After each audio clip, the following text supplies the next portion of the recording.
Greetings, my dear viewer. You're on the channel The Price of Cheating. The channel is for those who appreciate traditional family values and condemn adultery. So be sure to subscribe to the channel. Let's get started. Do you really not understand, do you? Amelia's voice trembled, irritation building with every word. Oh, I understand everything perfectly, James responded sharply, his gaze locked on her eyes. I just don't agree.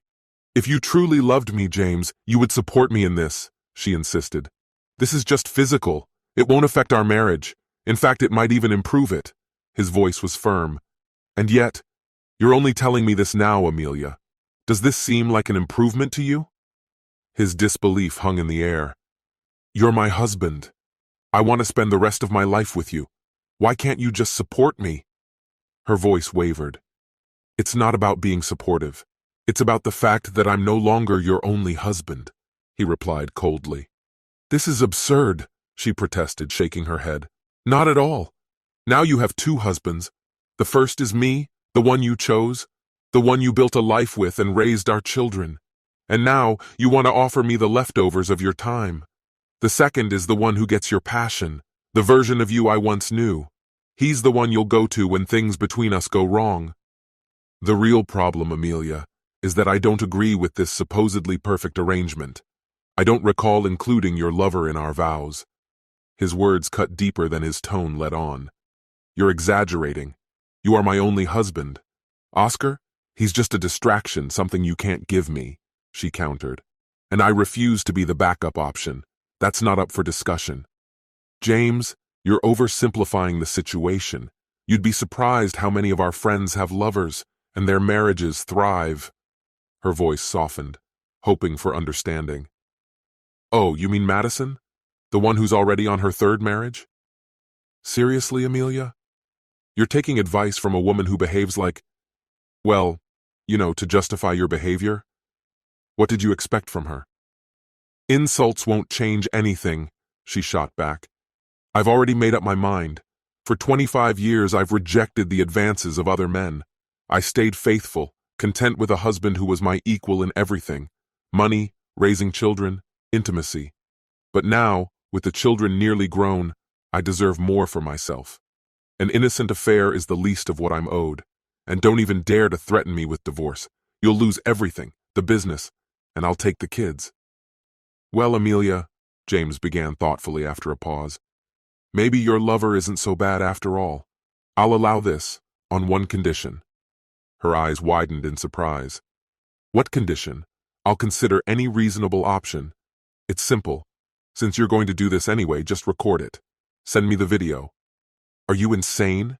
Do you really want to watch me with another man? She asked in disbelief. I just want to see how your enlightened views hold up. I'll show the video to our children, send it to your family, to our friends. Let's see if they are as modern as you think. Maybe they'll tell me where I went wrong. That's not happening, James. I'll meet with Oscar, and you won't get any evidence. You won't even know where we'll be. I'll have my fun, come home, and we'll continue living like nothing happened. Without saying a word, James left the room and went upstairs. Amelia, seething, paced below, trying to contain her anger. A few minutes later, he returned with a suitcase in hand. Go ahead, Amelia. Meet your lover. I'll get the evidence I need with or without your help. No, you won't, she hissed. As he walked out the door, he muttered to himself, She'll be surprised when I show up at room 553 of the Hilton tonight. He quietly chuckled to himself. Oscar, you fool. All because I took her phone while she was in the bathroom. Amelia approached room 553, her eyes nervously scanning the hallway. It seemed empty. The door opened, and Oscar stood there wearing only boxers, grinning as he welcomed her. She entered the room without making a sound. Nervous, huh? She teased before brushing her lips against his. I just want every moment to count, she explained. There's no point in wasting our time, she added. Take your time, he replied in a calm voice. This is just the beginning, she assured him. Tonight, I told my husband what's going to happen. There will be plenty of opportunities ahead. How did he take it? He asked. He wasn't thrilled, she admitted. But I think he realizes he doesn't have many rights left. I'll smooth things over with him in bed for a couple of nights, and everything will fall into a new normal," she declared confidently. "But first and foremost, we need to be cautious. James is threatening to expose us. He says he's gathering evidence. We need to check the room for bugs or cameras." For the next 15 minutes, they meticulously inspected every corner of the room. Satisfied that everything was fine, Amelia slowly began to undress, while Oscar, already lying naked on the bed, watched her intently. As he reached out to touch her, a sudden noise at the door made them both jump. "What was that?" they exclaimed in unison, exchanging wary glances. Oscar cautiously approached the door and peered through the peephole. "There's a man lying in the hallway," he said, his voice puzzled. "He looks unconscious," he added, bewildered. Amelia quickly stood up and joined him. "Let me see," she said, looking through the peephole. Her breath caught. "That's my husband, James." "Oh, God!" she gasped. "How could he have found out where we are?" Oscar wondered aloud. "Should we call for help? Maybe he got hurt trying to break in." "No," Amelia said sharply. "He's probably just passed out. James suspects we're here, but he hasn't caught us yet. If we leave now, he won't have any proof.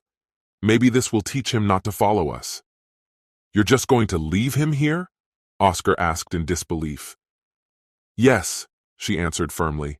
"If he doesn't wake up soon, someone else will find him and call for help. At worst, he'll have a headache and wounded pride." They quickly dressed, stepped over James's motionless body, and left the room. Later that night, Amelia returned home, assuming that James would retreat to his dingy hotel, nursing his pride with painkillers.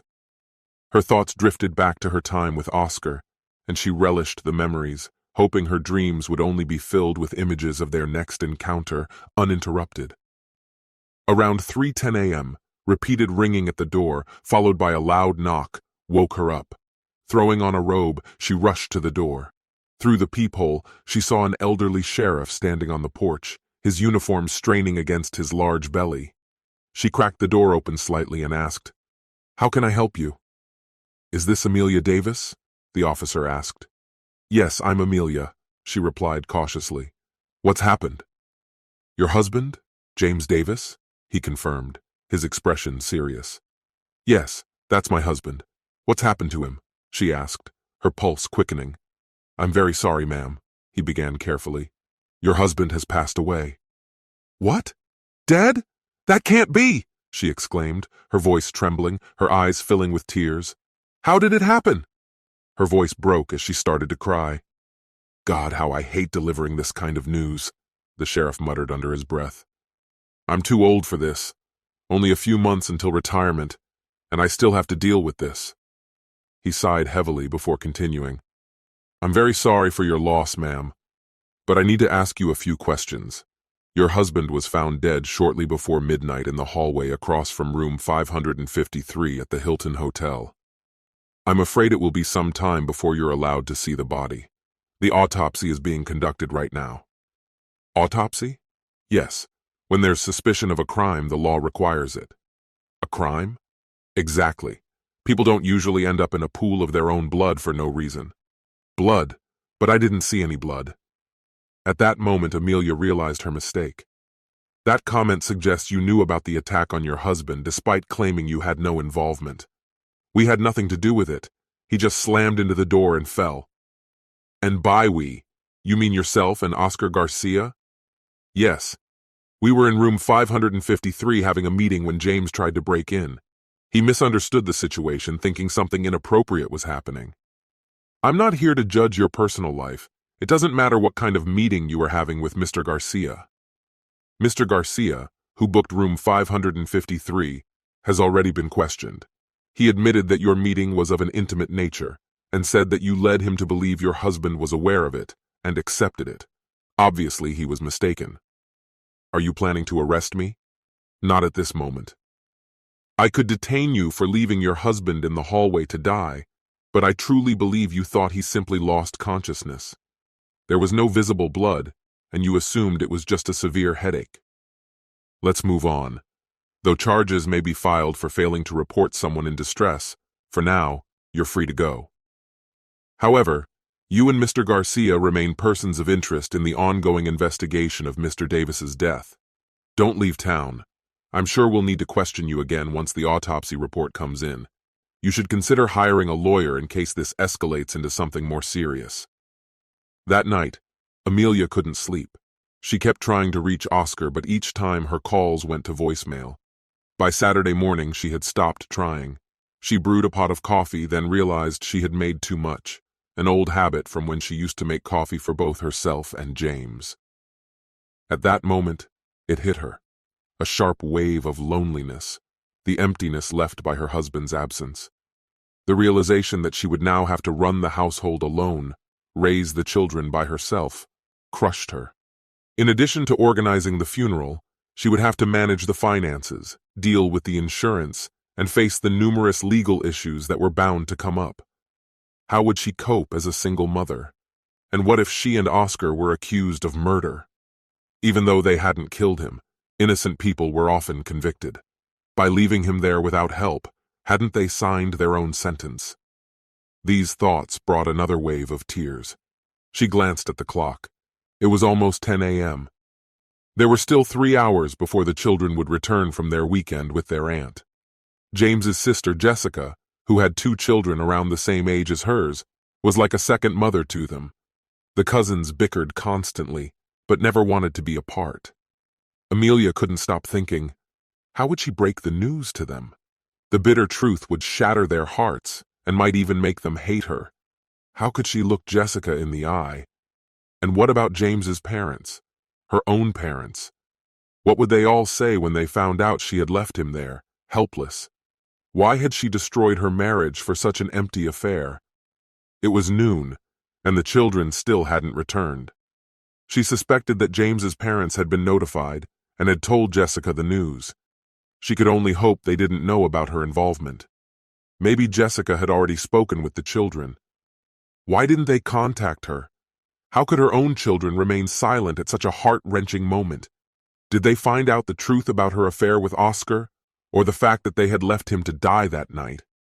When the clock struck 2 p.m. and there was still no word from her children or her sister-in-law's family, Amelia decided to pick up the phone and call. "Hello?" a familiar voice answered. It was Jessica, James's sister. "Jessica, it's Amelia. Have you heard?" "You've got the nerve to call me," Jessica interrupted, her voice icy. "Yes, I've heard. I know about James's death and about your betrayal. I might have been able to forgive the affair," she continued, her voice growing colder with each word. "But leaving him there, bleeding out, without even trying to save him? What kind of monster does that? The children know the truth. They know you left him to die. They don't want to see you, now or perhaps ever. They're staying with me until they decide for themselves or until the court forces me to return them. Frankly, I hope you're in prison by then." Amelia stammered, struggling to find words. "How could you even know what happened?" she managed to ask. Jessica's response was sharp. "I'm married to the sheriff, remember? Did you forget that along with your vows?"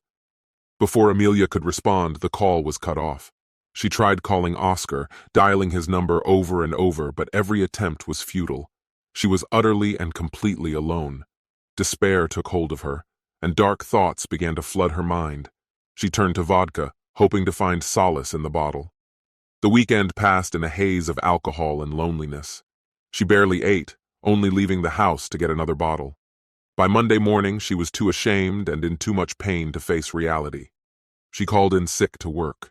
No one at the office seemed to know about James's death. The responses she received were indifferent. Empty phrases like, "Hope you feel better soon." Amelia scoffed bitterly. Feel better soon? How could she feel better when her world was falling apart, and it was all her fault? A little after noon, the doorbell rang, and her heart froze in panic. It had to be the police, coming to question her. But when she opened the door, it was just a delivery driver with a package. "Are you Amelia Davis?" he asked. "Yes, that's me," she answered, her voice trembling. "Sorry, ma'am, but I need to see some ID. I can't hand over the package without confirming your identity," the young man explained, awkwardly shifting from foot to foot. Amelia grabbed her purse, pulled out her driver's license, and showed it to him. He smiled, handed her the package, and with forced politeness said, "It's been delivered. Have a nice day." Her hands were shaking as she tore open the envelope. Inside were documents, divorce papers. At first, she thought James had filed for divorce before his death. But then her eyes landed on another envelope, addressed to her in her husband's familiar handwriting. The letter began simply, "Amelia, I'm sorry to interrupt your mourning, but I'm not dead." Her heart stopped. "I hope guilt and shame weigh on you for what you did with Oscar, and for what you thought happened to me. Things didn't go exactly as I planned, but it turned out even better than I could have hoped. Maybe I'm being a bit spiteful, but can you blame me? Your clueless lover sent you all the details of your affair. I saw his message when you left your phone behind, as usual, rushing to the bathroom. That's how I knew exactly where to find you. My plan was simple. I was going to burst into the room, take a few pictures of you and Oscar, and send them to everyone. Our children, my family, your boss, your colleagues. After that, I planned to divorce you, no matter what it cost me. But apparently hotel doors are much sturdier than they are in the movies. I cracked my head open and passed out instead. There was no blood on the floor, despite what you might have imagined. I decided to add a bit of drama to make you picture it that way. When I finally came to my senses, it was clear that both of you had already fled, likely thinking that my plan to humiliate you had failed.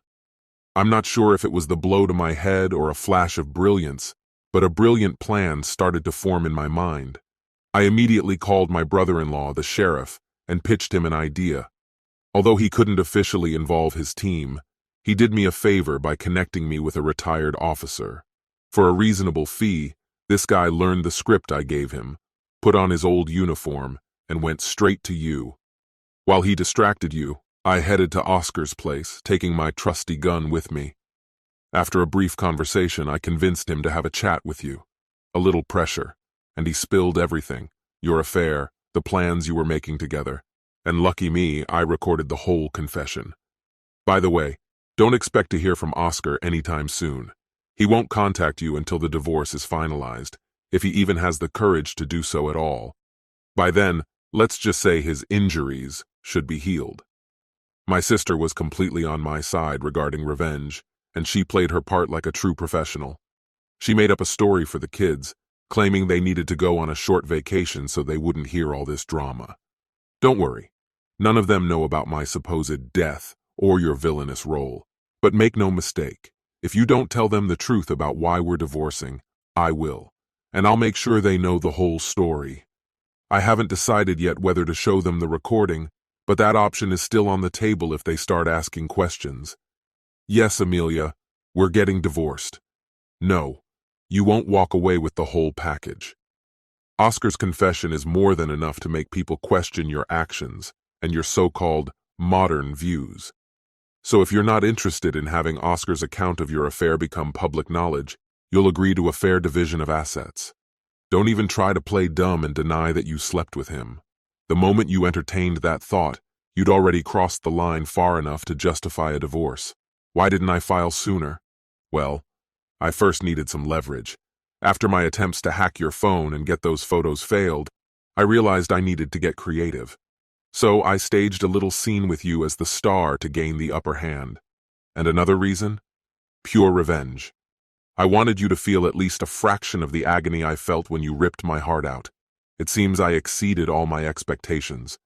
Amelia, you were everything to me. You asked for something I could never give, to share you with another man. Now you understand that, don't you? You got caught, and you've already faced some consequences. Do yourself a favor. Sign the divorce papers. Your soon-to-be ex-husband, but never your fool, James. Amelia was heartbroken. She signed the divorce papers, and in the following months quietly allowed James to take the children whenever he wanted to see them. Over time, she admitted to the children what she had done. It took a while before they started talking to her again, and even longer before they forgave her.